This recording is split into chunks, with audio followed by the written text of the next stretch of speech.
Good afternoon, everyone. I know we're giving folks a minute to get on. If you are here for the redistricting session, you are in the right place. We, again, are going to give folks a minute to get on. Good afternoon. If you are here for the redistricting session, you are in the right place. Okay.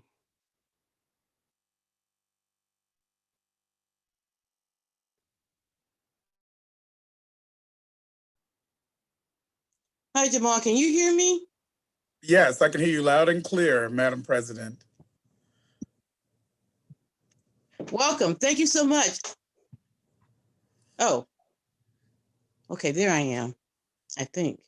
Yes, I can see you as Okay. well. Okay. So okay, because I'm telling you, it's screwy. I have my laptop going. I have my cell phone right here, and my laptop just went out and said you're not connected. So I'm glad. Ooh, technology! I'm telling you. Glad Yes, we have to have sometimes a it's our plan B. friend. Well, I guess Well, like friends, sometimes they quit on you, don't they? yes, ma'am. And I know that we are live and in action and really excited to be a part of the state conference, sessions today. I know you all have been, powering through as it relates to using technology. Um, I guess it looks like we are ready to get started. I don't know, Rebecca, if you want to give me the signal to jump in, but I think we got critical mass. We are live. Jamal, go ahead whenever you're ready, and if you need me, just let me know when you're at the end. All right, wonderful.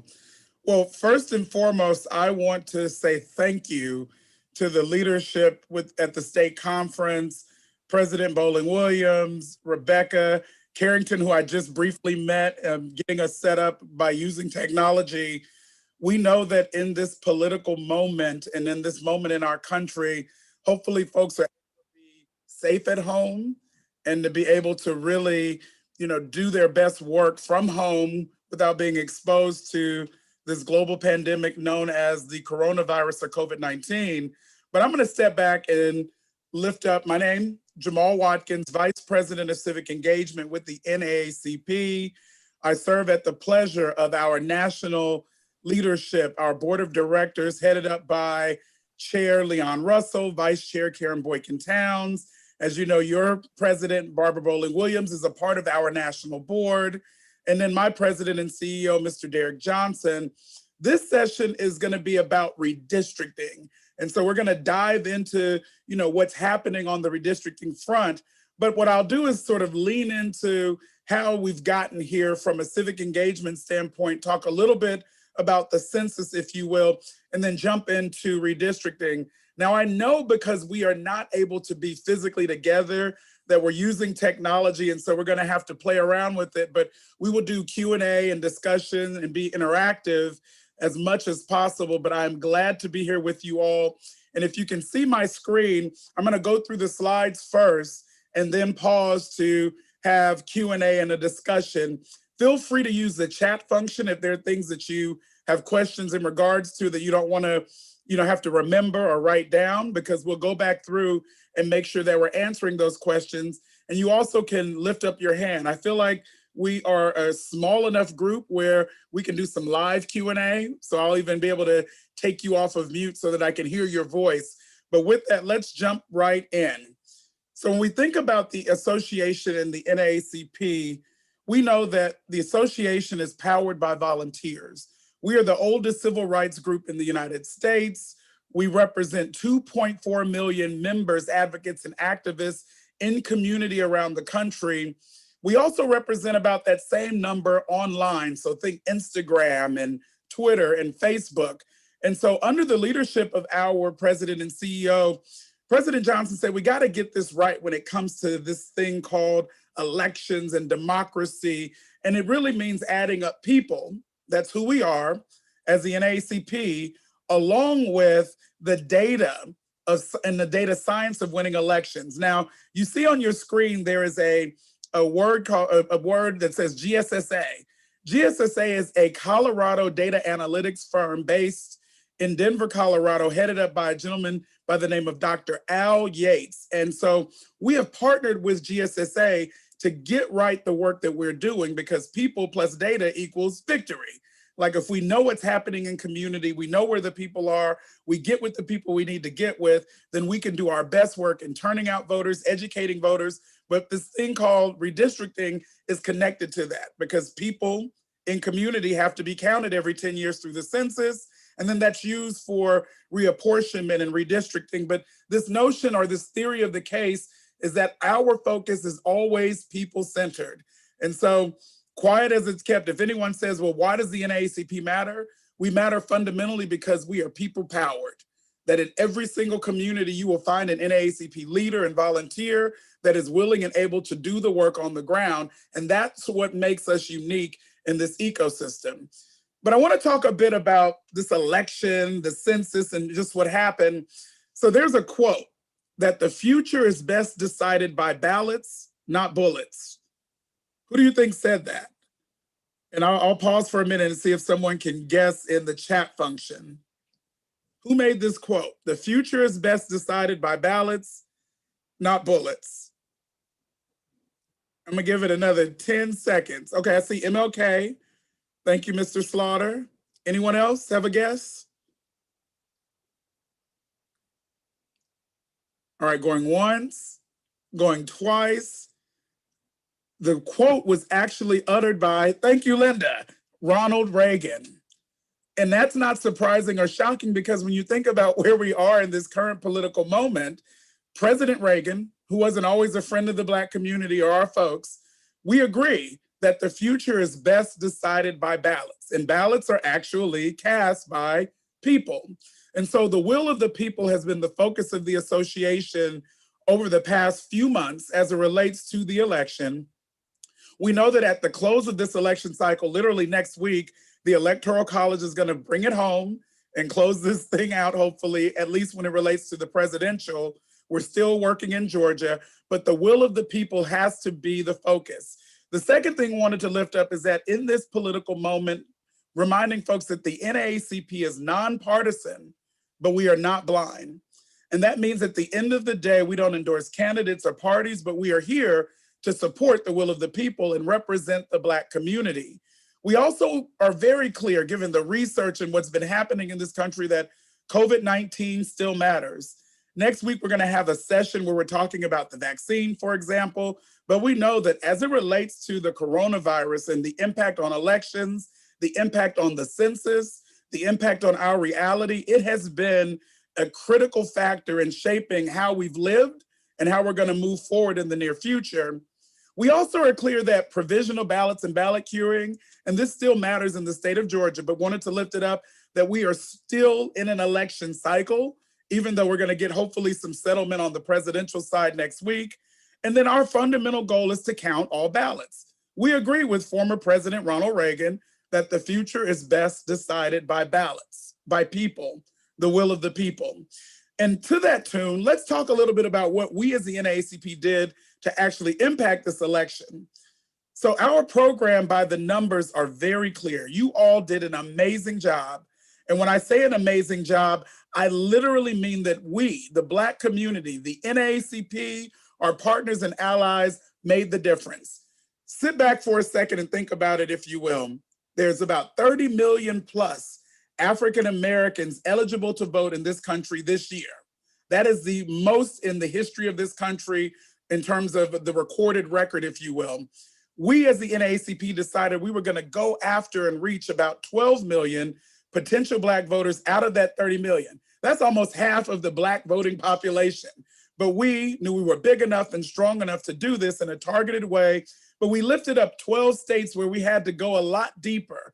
Alabama, Florida, Georgia, Michigan, Nevada, North Carolina, Ohio, Pennsylvania, South Carolina, Texas, Virginia, and Wisconsin. And I named these states because these are the states that we had to fight it out a whole lot. And as you all saw, it came down to several of these states in being the deciding factor.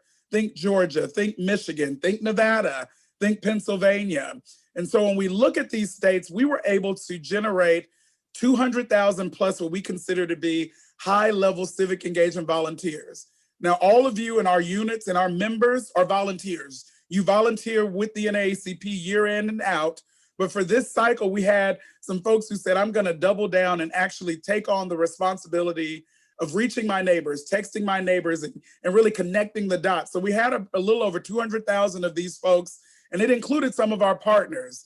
Now, I know some of you are part of the Divine Nine, for example, including your President Bowling Williams, who is a member of Alpha Kappa Alpha sorority. I'm an Alpha myself on the fraternity side. You had fraternities and sororities, the National Baptist Convention, faith communities, the Urban League, NAN. We were all a part of this effort to reach out to our neighbors. And we did this through targeting actually we're closer to 20 million text messages.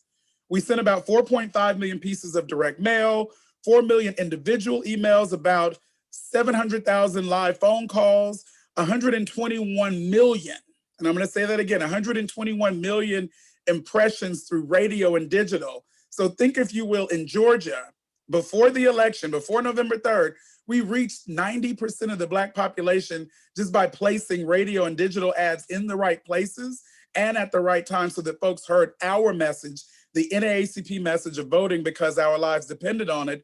And we ran the largest, or at least one of the largest, Black voter mobilization programs in the country. And I say one of the largest because we couldn't compete with the Biden-Harris campaign because they spent way more than we did to reach Black folks. But after that, we were, outside of the parties and the campaigns, the largest independent direct voter contact program for the Black community. Now, all of this matters because at the same time, we were still doing the census. So the census, which normally would have taken place with enumeration and folks knocking on doors and happening in community, were flipped on side of its head because of COVID-19. And so we spent a lot of time doing digital engagement and doing what we call no contact canvassing all the way through September and early October, when we had funny business with the Census Bureau. And so the census itself, now that it's complete, it's still going through some of the processes of getting everything certified.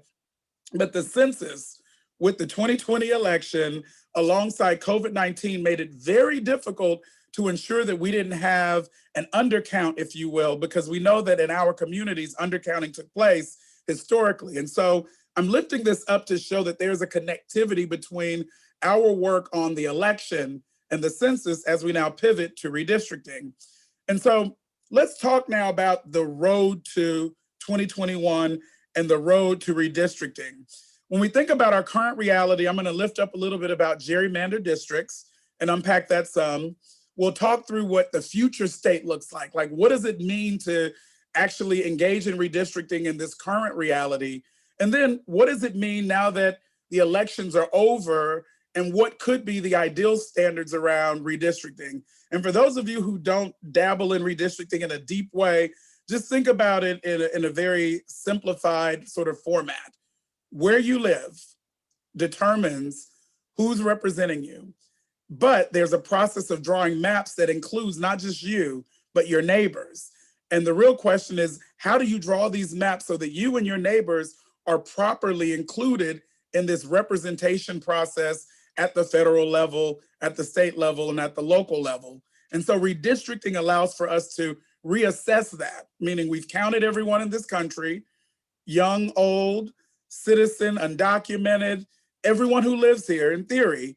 And then we determine, like, what's the best way to represent those individuals in terms of maps. And that's what redistricting gives us a bite at the apple to do every 10 years. But let's be real. We know that when we think about redistricting, the NAACP's focus is to ensure that the complete census data from the 2020 US Census be used to redraw the lines and boundaries of electoral districts block by block within each state to meet these federal standards. And there's 3 federal standards that we are really focusing in on. The first is making sure that maps are drawn in a way that's equal as nearly as practicable populations for congressional districts, which means some of the maps you see that are all types of shapes and sizes, some of them aren't as practical as they could be, but the goal is to make sure that we're drawing maps that are very practicable and practical to represent populations on the congressional district side. We also want to make sure that there are substantially equal populations for state and local districts. So you're thinking about state and local districts matching sort of that balance, if you will. And then the focus is that this process is inclusive and protective of communities of color as addressed in the Voting Rights Act of 1965.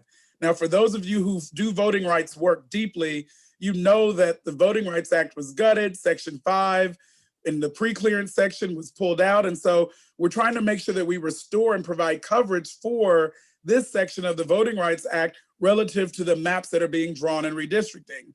Now, these standards should be applied to all districts at all levels of government, ranging from local school boards, city councils, state legislatures, up to the United States House of Representatives.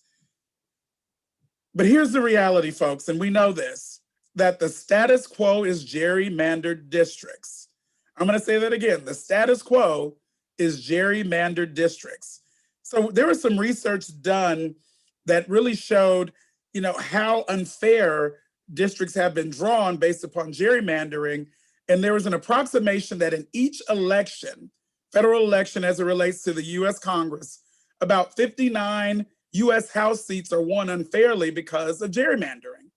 Of those, on average, Democrats get about 20 seats and Republicans get about 39 seats, meaning both sides benefit, but disproportionately on the Republican side with the gerrymandering that has taken place currently as our reality. And so on net, Republicans have about a 19-seat gerrymandering advantage in every single election. So we just finished this 2020 election. We're closing out Georgia. But when you think about this, that means that how the districts are drawn currently unfairly advantages one party above another, but it also is unfair in the sense that it does not adequately and accurately count and reflect all of the communities that we serve. And so we know that's our reality. What we've learned under this current reality is that there's about 4 or 5 areas where we're going to be digging in deep to really unpack the situation so that we get to what we call fair maps. And that is, of course, having a fair map standard, working on changing the rules, and in some cases, defending the rules, think litigation, and then advocating and agitating to shape the debate. Now, these are pretty big concepts when you think about it, but at the end of the day, the NAACP is clear that fair maps matter. And that if we, back to what I started off with, care about people and people being fully represented, then you got to make sure that they live in communities that are represented in a way where their voice and their vote is not discounted. The second reality is this notion of rules and changing the rules, evolving the rules. Now, in some states, the redistricting process is done by the state legislature and it's verified by the state legislature. In other states, say Pennsylvania, the Supreme Court makes a decision and actually verifies the maps. And so it matters who's on the state Supreme Court. And others, there may be special committees or commissions that are involved with the redistricting process. All of the rules vary. And when you think about it, they're loaded with politics. And so our goal is to make sure that we are constantly looking at where the rules can be changed or modified to benefit our community in terms of inclusivity. And then in other places, we want to make sure we're defending the rules that make sense, the rules that work for our community, and the rules that actually do include fairness and that limit gerrymandering. And so as we do this work, you're going to see 5 focus areas from the association. And not that we're early in the process, because redistricting is going to start like wildfire come next year in terms of folks talking about it, lifting it up. But we are looking at it through the lens of these 5 tracks of work. The first is the notion of a redistricting enterprise system. That's a fancy, fancy word for what does redistricting look like state by state, who's involved, and what are the tools and techniques that are being used to get to a fair maps process. And so in some states, there are commissions already formed, there are groups and allies and folks who are working together. In other states, they may not be as advanced in terms of where they are, but we're literally now assessing the redistricting enterprise system, which in a minute, we're gonna need your help in Indiana and in the Midwest and in other states to really lift up what does it look like in your state, both at the state level, at the sort of regional level within your state and even at the hyper local level, who's doing redistricting, who's at the table, what does the process look like? We want to understand that so that we can best support and lean in as much as possible. The second bucket of work, if you will, or track of work, is around this notion of centering people and communities to engage. Now, when I say redistricting and maps, there are some folks in my family who are like, I don't know what you're talking about. I didn't go to school for that. It sounds very complicated. And so we're working to figure out how do we make sure that we are leaning in on this notion of centering people and communities so that they can engage. And what we mean by that is a few examples. I don't know if you all have heard of this term called unity maps, but in some cities back in 2010, like Los Angeles, Chicago, and New York City, groups, NAACP, our progressive partners and allies got together, labor unions, sat down at a table and said, what types of maps, given the data we know about our communities, would make sense for having fair representation? And that whole process was about building maps that were unity maps, maps that included all communities, but also thought through, in the case of Los Angeles, if there's a large Latino population in this part of Los Angeles, but the Black folks are clustered over here, how do we draw maps that does not dilute the representation and the power of both communities, but is also balanced? And so this whole unity maps process is something that is going to continue to happen, and it's expanded already into states like Washington, Florida, Michigan, Texas, Georgia, Pennsylvania, Ohio, Minnesota, North Carolina, and Virginia. And it'll continue to spread as a concept where in major cities or in states where there's a broader community that's willing to sit down, you're going to see this process. But the notion is, how do you center people and communities to engage? And it's hyper local. The third track of work is around protecting communities of color and disadvantaged communities. And that really is looking at the communities formerly covered by Section 5 of the VRA, and really to monitor and evaluate the redistricting process. There's about 15 states or so that were covered by the VRA, meaning they had to go through pre-clearance, that are no longer covered, that we're concerned about. Because if the foolishness on the voting rights side through voter suppression has happened, imagine, if you will, that same sort of foolishness happening when it comes to the drawing of the maps. And so that's a big piece of business. The second bullet underneath that is this notion of, the relationship between population and not citizenship. And so when we think about redistricting and counting folks through the census, we count everybody, whether you can vote as an adult, whether you're a child, whether you're documented or not. So when we talk about representation, you're also talking about full population. Why? Because when you think about it, if you have a congressperson who's representing a community of, say, 1 million people, and I'm talking about men, women, children, folks who can vote, folks who can't vote, folks who are documented, folks who may be undocumented, all of those folks matter, because decisions about healthcare, decisions about jobs, decisions about public safety are based upon population size. And so we really are going to be wrestling with, again, how to center and protect communities of color and disadvantaged communities as a part of the redistricting process. And then the last two are pretty par for the course. The fourth is about data, training, and technical support. So you all are actually experiencing sort of this first pass of a redistricting training. We're going to actually get more sophisticated and do like a 101, a 201, have videos and more resources. But the goal is to provide data and training and more technical support.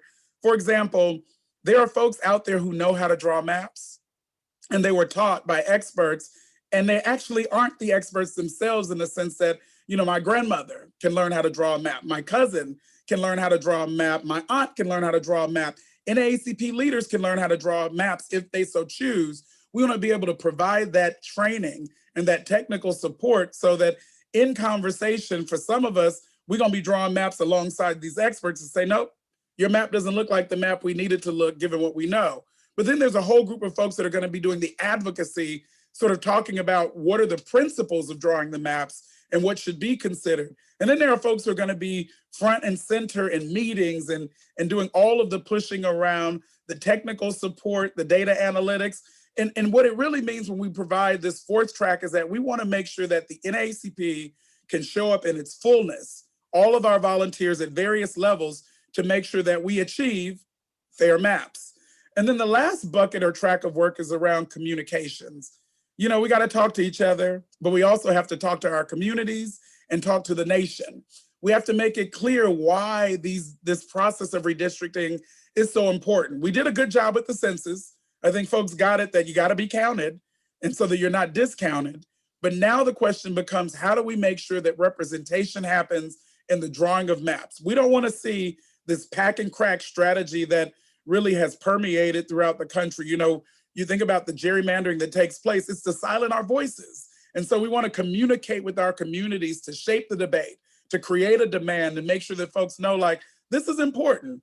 Now, I tell you right off bat, coronavirus, COVID-19, unemployment connected to it, education, healthcare, all of these things are going to matter. Folks going to be fighting it out tooth and nail to make sure that our communities get what we need. But redistricting is going to keep happening on the backdrop. And so we want to make sure that we don't lose sight of that we can walk and talk and chew gum at the same time. We can do both and. And so I'm excited that we are taking a measured approach to say, yes, we got to fix the economy. We got to get this vaccine going. We got to fix healthcare. There's a lot of stuff we got to fix, but we have to make sure as we're reimagining and redrawing the maps that they're fair and inclusive for the long term. Now, one of the things I wanted to lift up, and this has become a trend over the last few years, is this notion of independent redistricting based upon communities of interest. That's a whole lot of words and a mouthful, so I'm going to unpack it some. But it's the notion that if maps are going to be drawn, then how do we draw maps that are based upon communities of interest? Now, a community of interest could be in your city. If you look at the data, if 90% of your city makes less than $50,000 a year, that could be considered a community of interest, a working community that makes less than $50,000 a year. Or a community of interest could be in your city. There may be neighborhoods that at one point had a certain type of economics, meaning they were a manufacturing rich community and the factories disappeared. And so those neighborhoods are now decimated economically. So the community of interest could be around a former manufacturing hub, if you will. And so when we think about this notion of communities of interest, it's taking us beyond race and going into spaces that go deeper into race and class, because the goal is to think about maps and map drawing in a way that includes the Black community, but also includes our allies and partners and partner communities. Now, I'm gonna step way back because I know some of you are like, what the heck? When you think about it, we're really talking about the fact that we know politically, Black folks know how to lead. We have a vice president by the name of Ms. Harris. We have a former president, President Barack Obama. You have mayors and governors who have been Black, not enough governors, but a whole lot of mayors.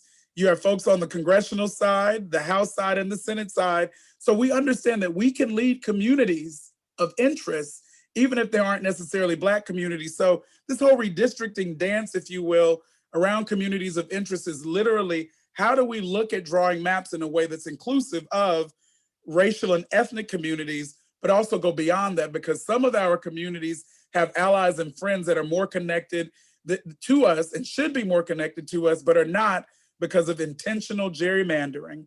And so we think about it, there's a piece of legislation called HR 1. At some point, that's going to become a hot topic when the inauguration is over and the first 100 days kicks in. But it's this notion of communities of interest is a part of this new philosophy that we have to think about Black, Brown, API, but other things that connect us locally and at the state level, so that as we're drawing maps, we're intentionally unpacking and getting away from gerrymandering based just upon race, because that is going to continue to happen. And we got to fight that tooth and nail. And then what I've shared here, we'll share more information around this. There are some states that, as I lifted up earlier, that they have redistricting commissions that are in the primary seat. So there's, you know, the blue is lifted up here, or the sort of teal or turquoise. Then there are some that have advisory commissions. There are others that have backup commissions, like in Indiana, Ohio, Connecticut. And then there are others, and it's really just Ohio, who has a different structure around commissions. And so our friends at the Brennan Center have been doing this research so that we know, as we get into redistricting, how the process is going to be managed, both politically, if it involves the state legislature and state Supreme Courts, and or if it involves some type of commission. And then there are other places where there's no commission whatsoever. that doesn't exist. And so it's a different political animal. Now, when we think about this notion of communities of interest and drawing maps that are more inclusive, it's not a guaranteed fix for what we consider to be unfair partisan advantages. So, from a very baseline perspective, we still live in a segregated America. In your state and in your city, Black folks live in this part of town, white folks may live in this part of town, Latinos may live in this part of town, or in the state itself. So when you talk about drawing of maps, it may be that even if we try to look at communities of interest, that progressives and conservatives are clustered in ways that actually don't allow for the best inclusive drawing of maps. And so that means that an approach centered on compact community-based districts that does not take into account other voter data could unintentionally lead to the same type of gerrymandering. And so that's the fight we're doing. And I see that, Jocelyn, you lifted it up right, that Indiana is in the shape you are in because of maps favoring Republicans. And I'm just giving context, meaning we're nonpartisan, but we can speak the truth. And so look at this map of Pennsylvania. It is heavily drawn in a way where it benefits the conservative communities in general. And that's because of where people live. And so it's heavily skewed towards a conservative reality. So when we start talking redistricting, it's why we have to really think through what does it mean to go beyond just Black and white? How do we look at communities of interest? And in some ways, politically, and you all know this better than I do, we got to do a lot of work on changing people's minds around how they're thinking politically, because there are folks who are out there voting against their own interests. There are folks who were broke and unemployed before Donald Trump. They were broke and unemployed during the Trump administration. And if something doesn't change dramatically, they're going to be broke and unemployed even under a Biden reality. And so how do we get folks to think about their realities and the policies that will make them whole and not be wed to a Republican or a conservative ideology or a liberal Democratic ideology? That's a harder thing to do. But when we think about the map drawing, we're looking at the data around how it's going to be tough for us, but we got to do that work of assessing what's the best way to draw maps. Now, there's a blue sky approach, which, depending on what happens in Georgia, may be a reality, and it's called voter determined districts. And this could be a federal standard, but require an act of Congress and to be affirmed by the White House as law that requires all congressional districts to be drawn so that the parties win the same percentage of seats as their total statewide vote. Now, that's a whole lot of words for how do you draw maps that represent what we know about the people? And so it's taking into account data around folks and voters in a way that actually applies to the map drawing, so that you can't have districts drawn that show in a state that may have 60% women, as an example. If maps are drawn and there's districts where there's 48% women, something's wrong. That doesn't match the data that says this state is made up of 60% women. I'm using that as an example to show what we mean by voter determined districts. Is taking into account the data of who the people are in a state so that the districts actually reflect some semblance of that balance. And in some cases, that may mean drawing districts to increase the representation of communities of color to the maximum extent constitutionally allowed.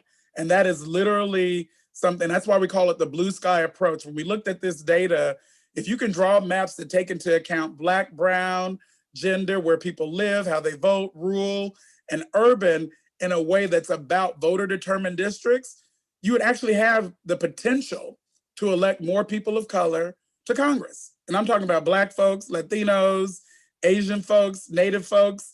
And so we're looking at this, but this is only a reality if there is an agreement between both houses of Congress and the sitting president. And it would also result in more seats for progressives, their fair share. Remember, I showed earlier that Republicans have a 19-seat advantage because of gerrymandering. This would balance that out. And more seats for communities of color. We're not there yet, but that is literally the ultimate goal. So when we think about our campaign efforts, I'm gonna dive into this and then I'll open up for Q&A and discussion.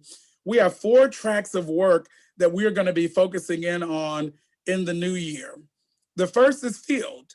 Remember, we are the NAACP. We are powered by people. We live in community and we are in communities. And so our field program is going to be the marquee of the redistricting work. And I say this because redistricting is hyper-local. It's all about folks in their cities, in their states. And so our goal is to make sure that we clarify the federal and state rules that govern the redistricting process across the board. We don't want anybody confused. So if you are in a branch or a unit and folks are like, I don't know what the rules are, we want to actually be able to help you clarify that and unpack that, similar to how we clarify the rules around voting. We also want to teach local organization and leaders how to draw maps or assess maps using data and technology to meet those federal and state rules. And again, that may sound scary, but it's a map. And because of COVID-19, you all are living with a whole lot of maps. We look at maps every day.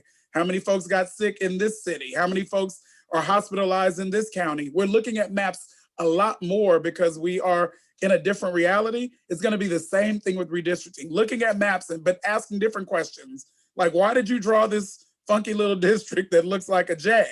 That doesn't make sense for us. And actually giving alternatives and challenges where necessary.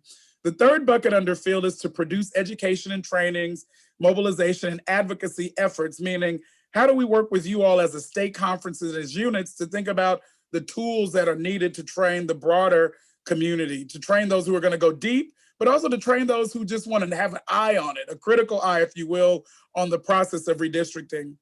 The second bucket is around communications and digital. And as you all know, it's all about communicating to our folks. I think we've done a good job as a network of talking about the election and talking about coronavirus and talking about the economy, and we're going to keep doing that. But now we're going to have to lift up why fair maps should be the standard in every state and get folks to make that a part of their discussions. We're going to shape the debate. We want folks to actually fight it out a little bit. Don't just take the status quo.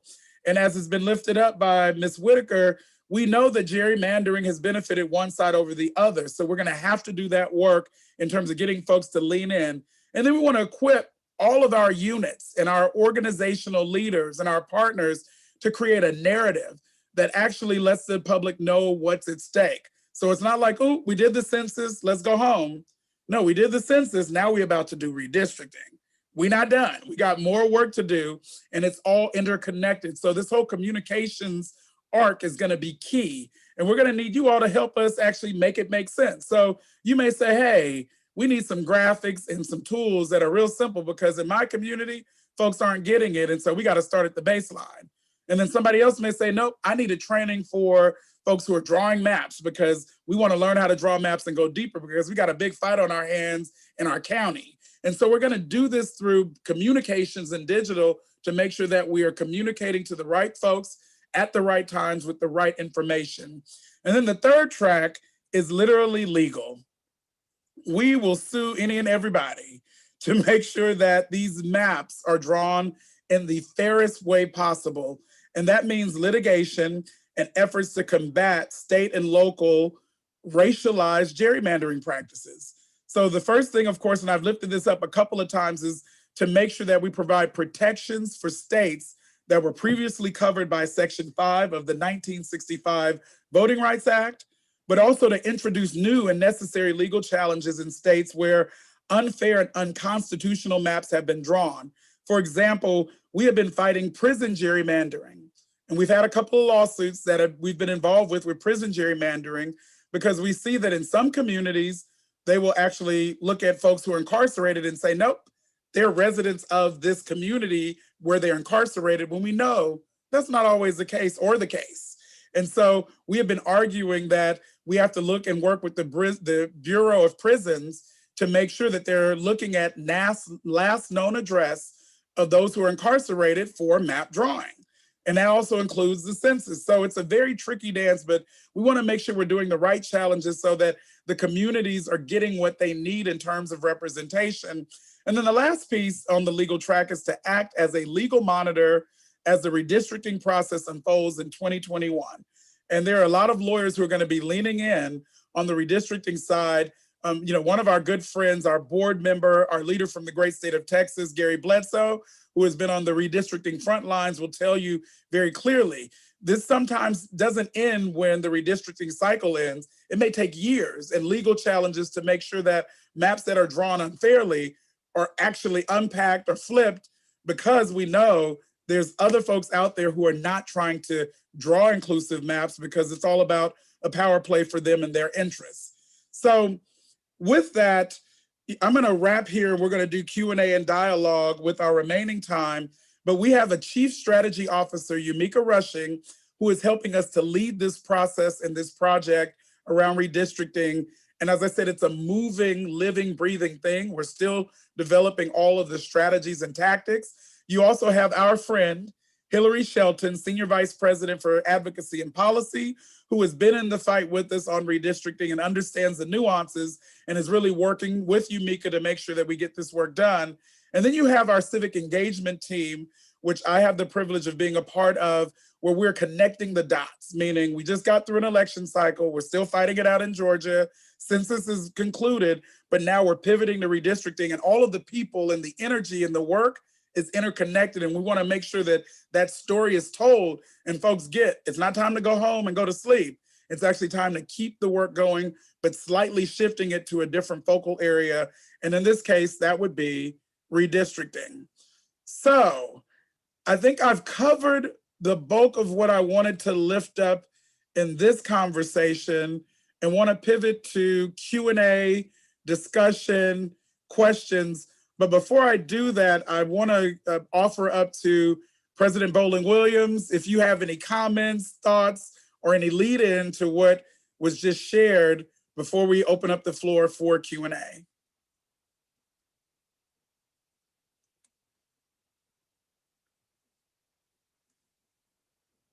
And if you're talking, you may be on mute, or you may be working on other parts of your virtual conference. So you'll have a chance to jump in since you are on the panelist side. So for those of you who are in this session, I'm looking through the chat function to see if there are questions I can lift up, but you also can raise your hand. And if you don't know how to do that, there's an ability in the participant section where you can raise your hand if you have a question, and I can take the question live. So as we do that, I'm going to go through and look in the chat for a couple of questions that I know were raised.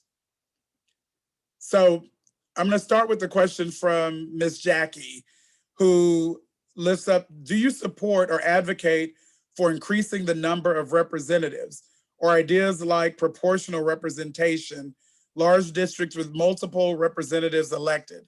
So the NAACP's policy, first and foremost around representation, is that every single individual living and breathing in this nation has to be fully and fairly represented at every level of elected government.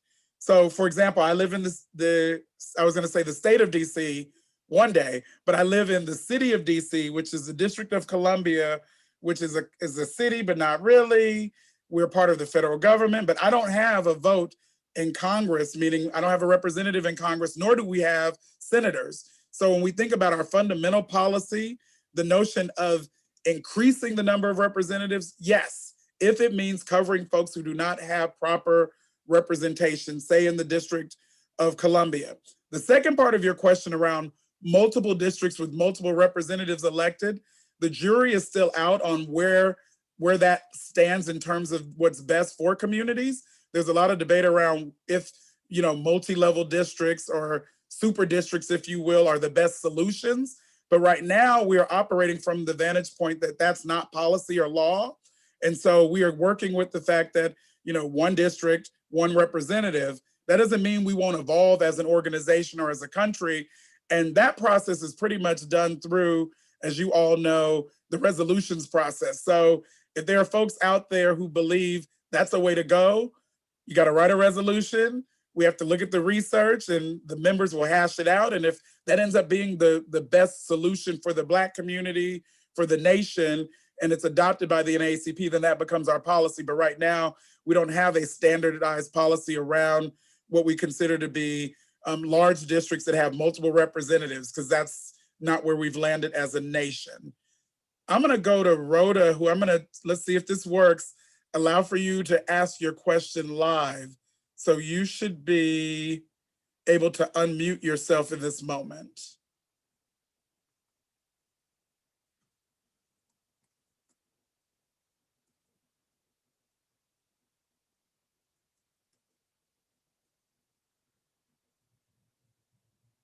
All right, that is not looking like it's working for me. Let's see now. Rhoda, are you there?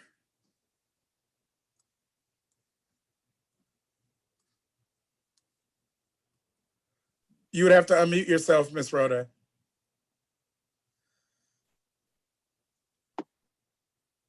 All right, are you there? I didn't have a question. Oh, you didn't have a question. Okay. No. So if you're raising your hand, it's so that if you have a question, I will call on you through the raise your hand function. But let's keep going. In terms of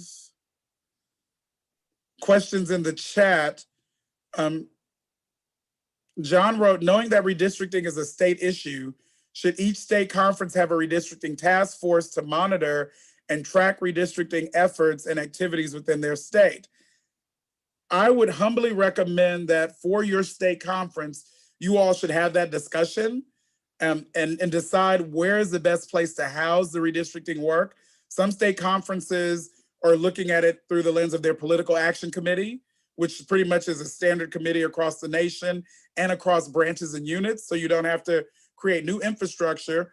Others may create an ad hoc committee that is a redistricting task force, or appoint or lift up someone inside of an existing committee. You all can decide what's best for your infrastructure, but the goal is to make sure that it happens and that you're connecting the dots. And so the political action and policy advocacy committees tend to be the committees that are most affected by redistricting. So that may be the best way to go, but we defer to you all as leaders within your states and within your cities to determine what's the best way to get that done.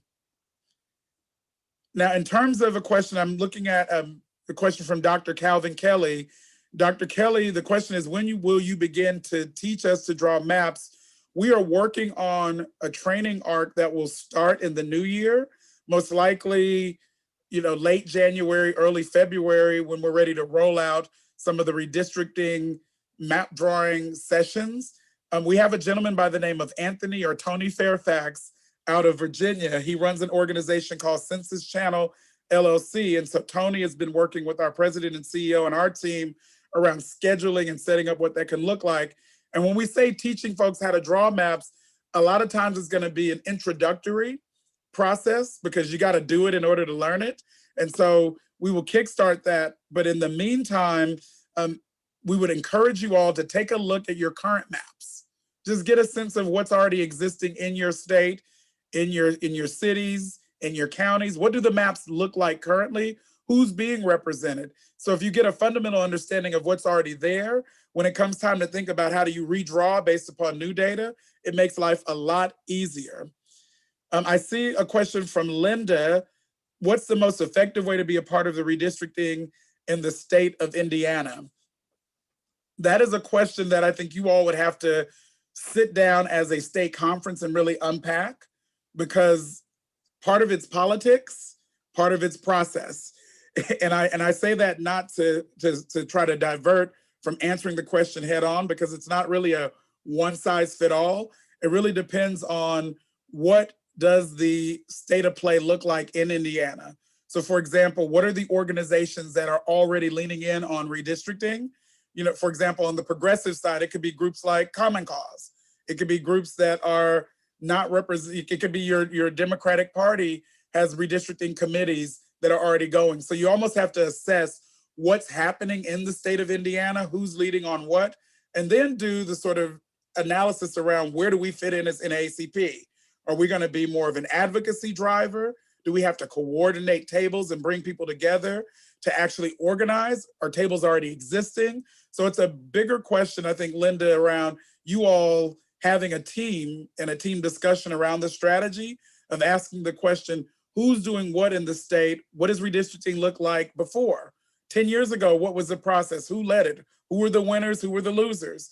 And so doing that assessment will help you determine the most effective ways to be a part of it at the state level. But that same type of analysis has to happen at the local level. So if your branch has not been involved with redistricting before, then you probably want to start by doing some research around how is redistricting played out in my city or in my county, and really ask those questions and start to unpack what maps look like. And when folks ask the question of where do you get current maps, they're online. So if you go to Google, you literally should be able to, type in, say you live in, Indianapolis, you can type in Indianapolis, you can type in, maps. So if it's city council, it could be city council districts or congressional maps. Like you literally can get this online and it's publicly available. And then from there, it actually will show you what the maps look like, who's representing those communities already as elected officials, and other demographic information. Now, I'm gonna warn you, it's a lot of work because you're looking at detailed information, but it's all there. It's just a matter of determining the best ways to lean in. And so as we continue to do these trainings and have these discussions, the strategies will evolve more. And it's why I would argue you probably wanna make sure that your political action committee, or if you decide to set up an ad hoc committee, get started now so that they can start to do this work so that it's not left up to one person, but you have a team of folks who are leaning in. And you may have to find some experts outside of your unit or experts that are in the state or in your city to help with this. And, I would argue, President Bowling Williams probably is in the best position to help unpack that. Like, who are the folks in the state of Indiana who know how to do map drawing, who care about the community, who care about the Black community? Some of them will be NAACP members, some may not be, but how do you pull those folks together to really connect the dots? And thank you, Jocelyn. So we are friends with Common Cause and we're friends with the League of Women Voters, but we also know that both Common Cause and League of Women Voters are not necessarily Black-led or Black-focused organizations. So how we play with them and connect the dots will matter. And state by state, it's a little different, but we were hopeful that we're looking at it. And it's why when I go back to the slide around communities of interest, this slide here, this is where the Common Cause and the League of Women Voters groups are heavily leaning in more, at least nationally, as a framework, because you understand that there are folks who are hurting and are connected based upon a lot of different factors besides just race, even though race and class are married. And so how do you draw maps that include communities that are similarly situated or affected so that the type of representation needed and the type of representation that actually will prevail represents the people?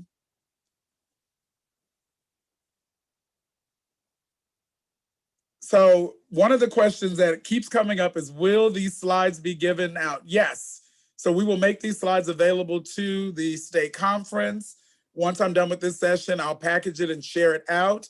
We also are going to be doing a scan of where state conferences are in their redistricting process. So we also want to understand how you all are thinking about approaching it.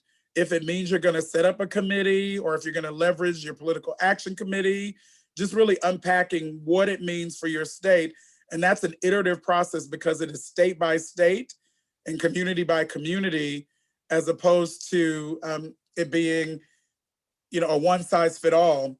And I see here, John, you've asked the question, knowing that redistricting is a state issue. Oh wait, I already answered that. Sorry, I'm trying to do two things at once, speak and read. Okay, I think I'm covering. Oh, Linda, question in regards to resolutions.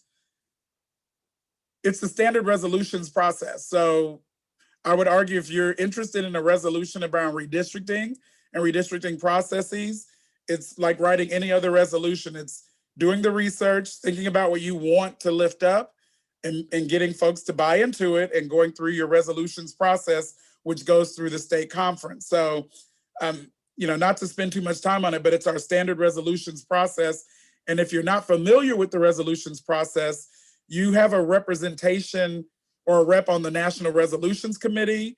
Your board member Bowling Williams, for example, can answer some of those questions. And if you still need more information, Mr. Hillary Shelton's office, which heads up the engagement with resolutions, you can always email Hillary if there are questions that the state or your local units cannot answer, but it's the standard resolutions process around shaping all of our policies if there's something about redistricting you want lifted up, et cetera. So I don't see any new questions in the chat. Checking one last time. But as I start to wrap, just want to lift up a few things. On behalf of our president and CEO and the association, we are really clear that we want to make this as easy as possible for folks to engage. And so we're not expecting you to become a redistricting expert overnight if you're not, or to start drawing maps if that's not who you are and what you do overnight, but just to understand the importance of redistricting, why maps are important, and what are the standards that need to be adhered to so that we get a better map process, if you will, in 2021.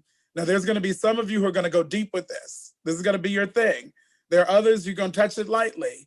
And then there's a lot of us who will be in the middle. And so as we go through this process, want to make sure that the NAACP nationally is supporting you where you have needs and leaning in where it's critical. And so we will follow the leadership of your state conference leadership, of course, President Barbara Bowling Williams, and those that have been designated to dig in deep and to make sure that we're doing what's necessary for your state and your localities.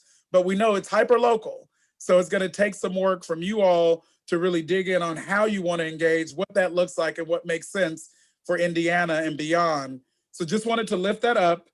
And as I close, Leader Bowling Williams, wanted to turn the floor back over to you, knowing that this is the start of many conversations, all types of resources and tools being developed. And when we get on the other side of the holidays, we're going to hit the ground running with policy advocacy as usual, the first 100 days, the transition of power, but we're going to keep this redistricting thing going because we know that it's going to have implications for the next 10 years of our political reality. Thank you, thank you, thank you so very much, Jamal, for being here with us. We truly appreciate you. We know how busy you are, and you're covering the entire country. So again, we're grateful. And I wanted to say to all of our delegates who are listening that the Indiana State Conference has been involved with redistricting for a very long time. And I want to alert you that we continue to be part of a redistricting coalition, in that we are, because our legislature did not create a citizens redistricting commission this year or last year, that we are once again revamping up our citizens redistricting commission, that we will be shadowing what's happening in our state. We're now accepting applications for members of that citizens redistricting commission. There will be 9 people on that, selected to be on that commission. They will travel around the state, taking testimony from citizens on what they believe is most important as to how the criteria on drawing these new maps. So I encourage you to apply to be one of those citizens commissioners, and just put your information in the chat if you would like to receive that application, because applications are being accepted now of that 9-member committee that will be commission that will be formed. There will be 3 Republicans, there'll be 3 Democrats, and there'll be 3 people who are neither one of those. So I encourage you to apply and be a part of it. I was a citizens commissioner in 2011. So we're revving it back up, and we need everybody. Again, I want to remind you that we have one additional set of webinars that are following this one. You have to sign out of this one and sign into one of the other ones. You make your choice, and please, please, please join us this evening for the conclusion of today's events. If you missed yesterday, it is available in its entirety on YouTube, and as will this be on YouTube at the conclusion. So thank you again. Thank you, especially Jamal. I love you, appreciate you, and we'll have you back in Indiana when we can touch you. Yes, thank you. Thank you for your leadership. We know that Indiana matters. You are in the heartland, if you will, of the country, and want to make sure that as we continue to fight forward, you all are able to continue to lift up the excellent work that you have been doing and the national office, the national staff are here to provide support. Like I said, you can email Yumika, Hillary, or myself, all things redistricting, because we're making it and building it in real time. And as you all have heard, your president, Ms. Bowling Williams, knows how to do this work, has been a part of a commission that was citizen-based, which, I would love to unpack that later, because we wish we didn't have to do that, but we know that the work is gonna matter, your participation is gonna matter, and we thank you in advance for making sure we get some fair maps drawn in 2021. Goodbye.